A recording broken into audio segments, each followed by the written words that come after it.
नमस्कार शेतकरी मित्रांनो, मी राहुल तांबे चिंचपूर मधून. तर आज आपला चौथा मोल्ड पासून दुसरी फेडिंग आहे. दुसऱ्या फेडिंगला आपण जे काल पहिली फेडिंग टाकली होती त्याच्यानंतर आपण हा वरचा एक एक दोन्ही बाजूना बेड वाढून घेतलेला आहे. म्हणजे त्यांना अळ्यांना जी दाटी झालेली होती ती पेसिंग आपण यामध्ये केलेली आहे. आता पेसिंग कशा पद्धतीने केलेली आहे आणि त्यावरती आपण कशी फेडिंग करणार आहे ते पुढे व्हिडिओ मध्ये तुम्ही बघा. सुरुवातीला हा एक बेड होता आपला आणि तिकडल्या बाजूचा एक. तर यावरती आपण अशी पेसिंग केलेली आहे. असे दोन या पद्धतीनं दोन बेड बनवले आणि त्यानंतर एक एक फांदी अशी उचलून ती वरती टाकून आळ्यांना पूर्णपणे पेसिंग केलेले आहे. या पद्धतीनं दोन्ही साईडना त्याच पद्धतीनं केलेलं आहे. आता याच्यावरती आपण फेडिंग करणार आहे.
तर या पद्धतीने नाण्यांची कंडिक्शन आहे आणि त्यावरती आपण आज चौथा मोल्ड पास झाल्यानंतर दुसरी फेडिंग केलेली आहे.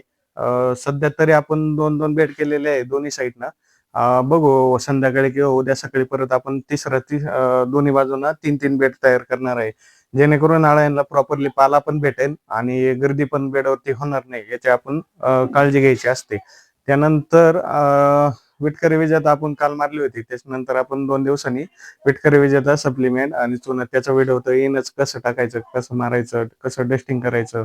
आणि या पद्धतीने आपण जर व्यवस्थित नियोजन करत गेलो तर 100% आपली कोशाची साईज पण चांगली होते. पेसिंग महत्वाची असते. अळ्यांची जर दाटी जास्त असली तर अळीला पूर्णपणे पाला खायला जेवढं पाहिजे तेवढं भेटत नाही.